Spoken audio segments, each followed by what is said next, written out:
We ended last time with the foundation of Mexico's National Revolutionary Party.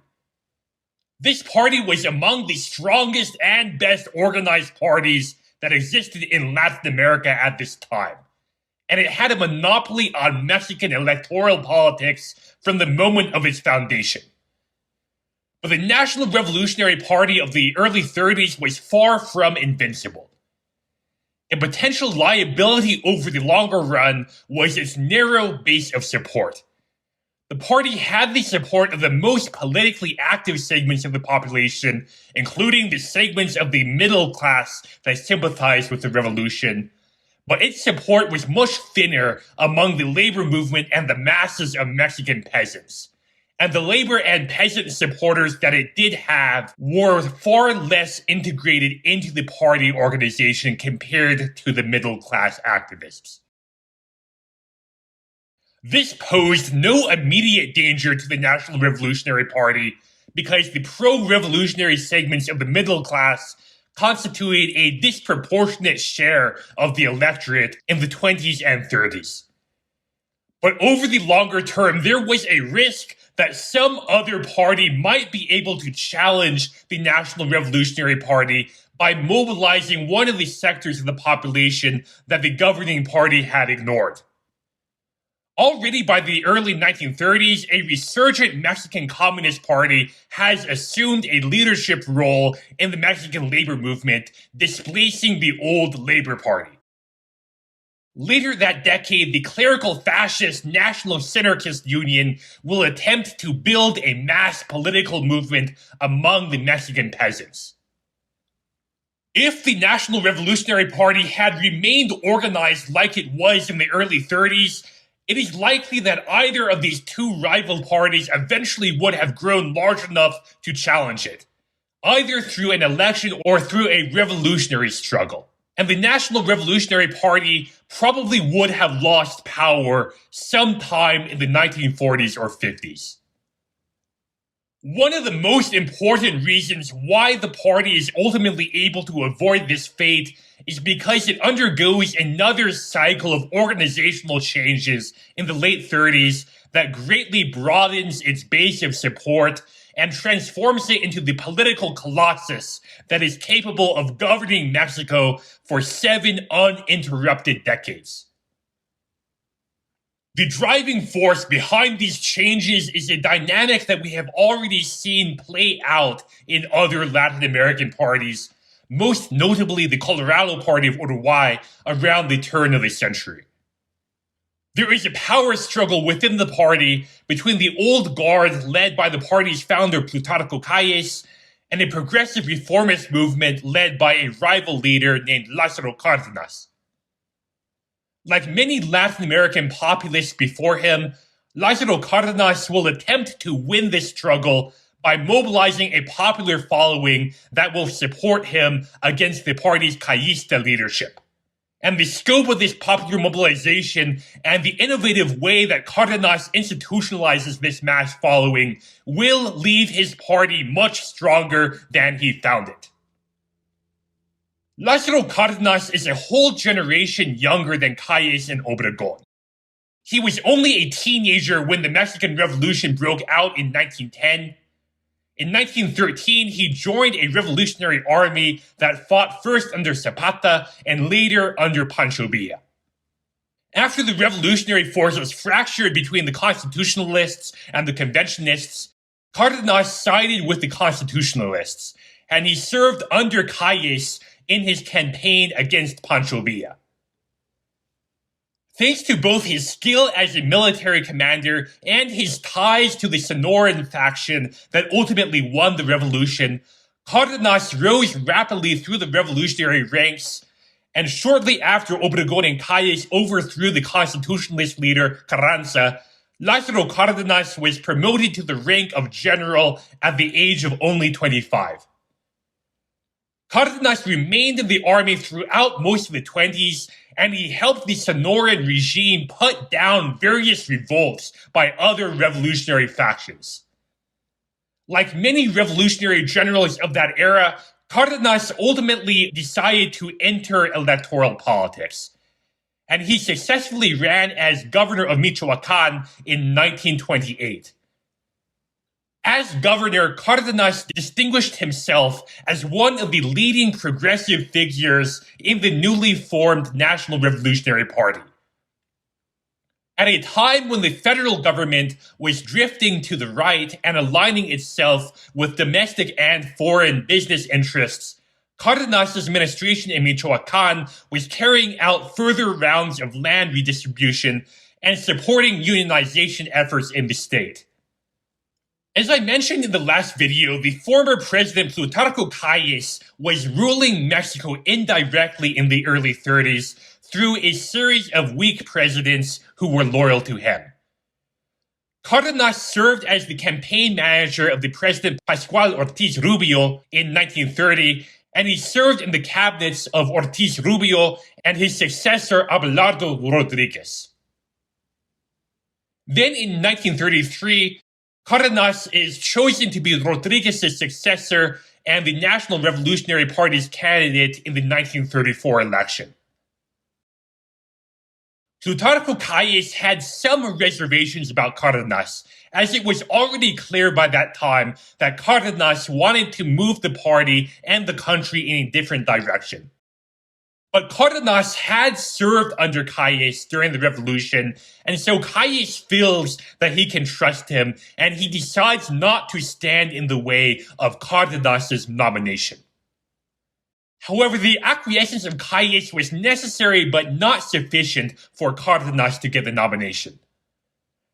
The 1933 convention was one of the rare instances in the party's history when there was a genuine contest for the nomination, and Cárdenas faced strong challenges from two other contenders with equally impressive political records: the governor of Mexico, Carlos Riva Palacio, and the former governor of Coahuila and the first president of the National Revolutionary Party, Manuel Pérez Treviño. A decisive factor behind Cárdenas' victory at the convention is his strong support among the left wing of the National Revolutionary Party.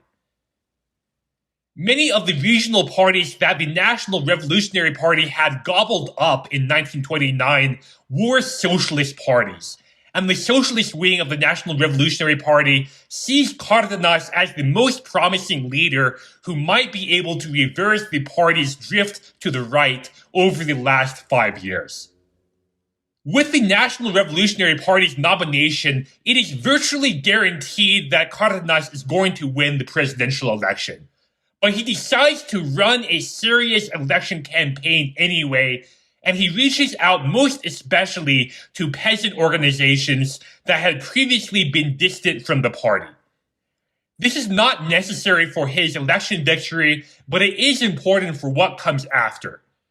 Because Cárdenas does not only ask for the peasants' votes, he also mobilizes them into the National Revolutionary Party itself as official members of the party. The party's membership base reaches over 1 million members by the time of Cárdenas' election in 1934, and this helps grow the ranks of the more populist and progressive wing of the party that is most sympathetic to Cárdenas. A major rallying point for Cárdenas' campaign is the 6-year plan. Back at the 1933 convention, one of Calles' allies had persuaded the convention to form a commission to draft a plan for the new government that was modeled loosely on the Soviet Union's 5-year plans. However, Cárdenas had intervened in this process, and he ensured that the 6-year plan would be much more radical and populist than the party leaders had intended. Through the 6-year plan, Cárdenas is announcing up front that the mission of his presidency is to deliver on the still unfulfilled promises of the Mexican Revolution by transforming it from a mere political revolution into one of the major social revolutions of the 20th century. The most iconic initiative of Cárdenas' presidency is the nationwide land reform, which expropriates land from the larger haciendas and plantations and redistributes it to roughly 800,000 peasants, mostly in the form of a communal farm called the ejido. The ejidos received not only the land itself, but also ongoing technical assistance and credit from the state. Cárdenas also greatly expands the public education system, and towards the end of his presidency, he expropriates the mostly foreign-owned oil companies operating in Mexico, and he repackages them into the new state-owned oil company Pemex. Labor reform had originally been only a minor part of the 6-year plan, but a surge of labor militancy during the mid-30s forces Cárdenas to take organized labor more seriously. There are over 600 strikes in Mexico in 1935 alone, and the right wing of the National Revolutionary Party points to these strikes to criticize the progressive turn of Cárdenas' presidency and argue for a crackdown on the communist labor movement. In 1936, the communist labor unions merged with two dissident sectors of the declining labor federation, the CROM, to found a new federation called the Confederation of Mexican Workers, or the CTM. Unlike the old CROM, which was loyal to Calles during the 20s, the CTM starts out as a Marxist-led labor federation that is much more hostile to the National Revolutionary Party. Cárdenas recognizes that the rise of the CTM is both a threat but also a potential opportunity. If left unchecked, the CTM's militancy might provoke a right-wing backlash within the Revolutionary Party that could undermine Cárdenas' progressive reforms or even lead to his removal from power. But if Cárdenas can convince the CTM to align itself with his government, then the organizational strength of this labor federation might become a weapon that Cárdenas can use to take over his party from the Callistas and lock in his progressive reforms. The early CTM consists of three main factions. The communist faction has the loyalty of the largest industrial unions in the country, and it is by far the most combative force within the Mexican labor movement at this time. There is also a much more ideologically flexible faction known as the Lobitos, or Little Wolves, which had broken away from the CROM and which commands the support of many of the smaller and less antagonistic unions. Finally, there is a Marxist sector loyal to the labor leader Vicente Lombardo, which is the smallest of the three factions, but which wields a disproportionate amount of influence over the CTM as an ideological middle ground that is acceptable to both the communists and the Lobitos. Shortly after the CTM's foundation, Cárdenas launches a push to take over the Labor Federation and align it with his government and his party.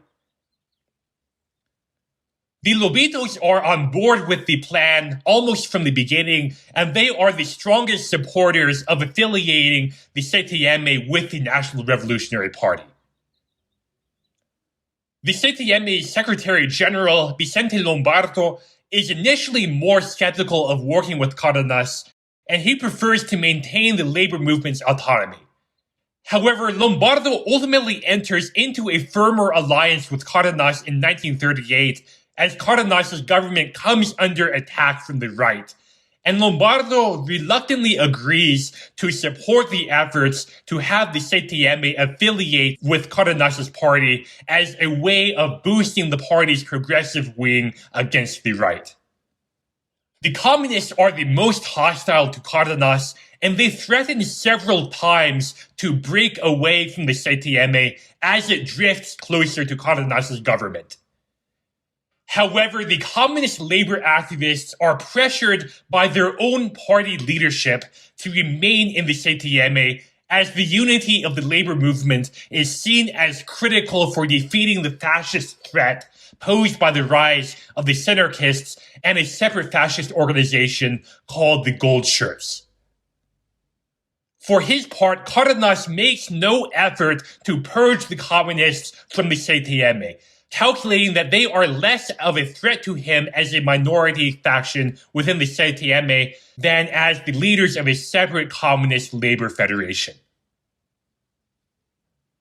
Throughout the early years of Cárdenas's presidency, the former president Plutarco Calles has been Cárdenas's most bitter and outspoken opponent within the National Revolutionary Party, and Calles has threatened to use his control over the Congress to have Cárdenas removed from office if he continues on this left-wing populist course. But before Calles can act on this threat, Cárdenas strikes first. In April 1936, Cárdenas has Calles arrested and exiled to the United States, along with many of his closest allies. Around the same time, Cárdenas also purges most of the Callistas from his government and from the party leadership. Cárdenas then cements his control over the party by altering its internal organization. Throughout its first decade, the National Revolutionary Party had been a cross between a party and an electoral coalition. It had a highly centralized territorial committee structure, but it also had a second coalition structure that consisted of the affiliated parties that had merged into the National Revolutionary Party back in the late 20s.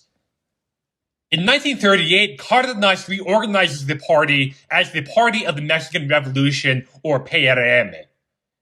The new party keeps the old territorial structure, but it replaces the coalition structure with a new structure based on different sectors of the population. It is at this time that the CTM formally affiliates with the party, and it forms the bulk of the party's labor wing. Cárdenas also reorganizes the peasant organizations that had supported his campaign and land reform into a single organization called the Confederation of Mexican Peasants. The party also includes a popular sector that consists mostly of members of the middle class, and it briefly includes a military sector as well. The reorganization of the party around sectors of the population is based on a concept known as corporatism. Under corporatism, society is structured into mutually exclusive interest groups based mostly on occupation, and citizens interact with the government primarily by way of the interest group that they are a part of. The state, or in this case the ruling party, serves as a mediator between these different groups, and it engages in ongoing negotiations and exchanges with them.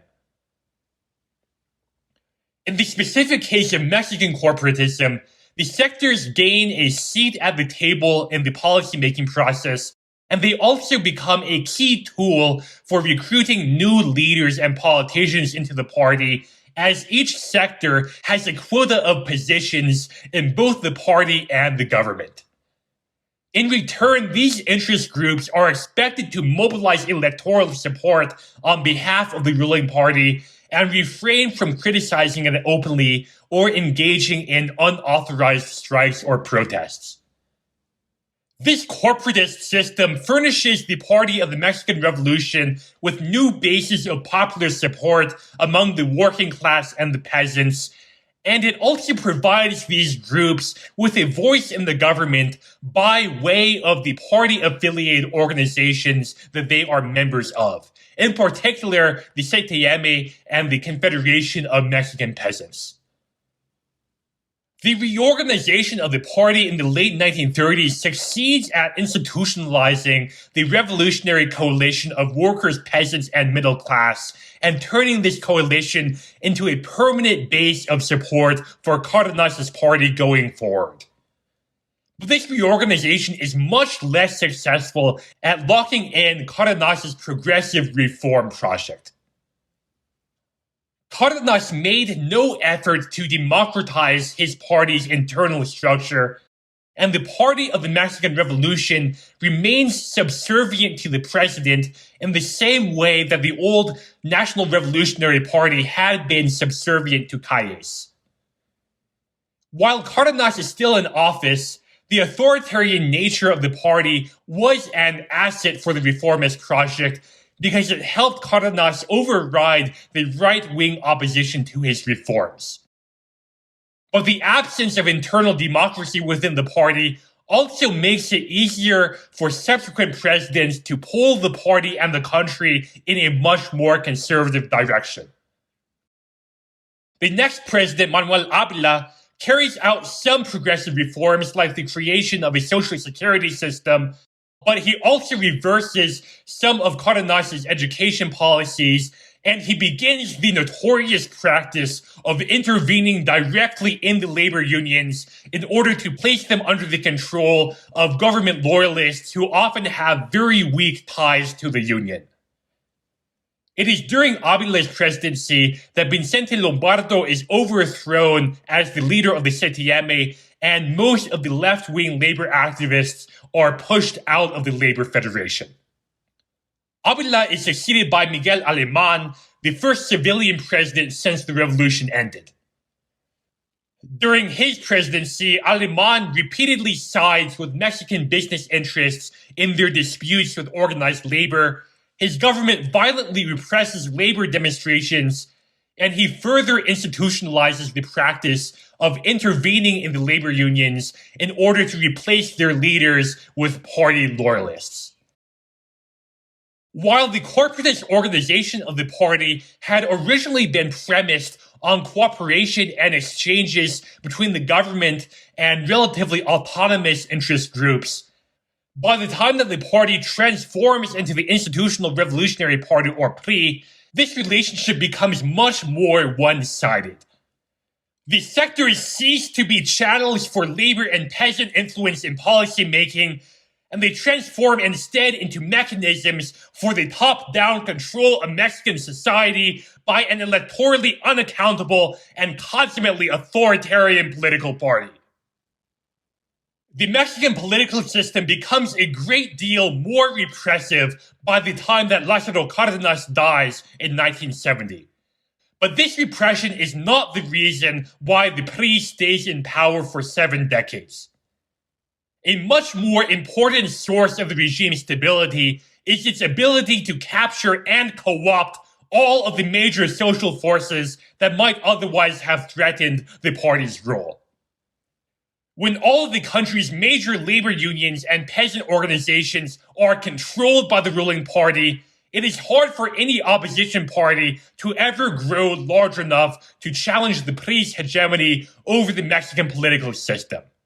And this absence of any viable political alternative enables the PRI to remain in power long after it has ceased to govern in the interests of the workers and the peasants.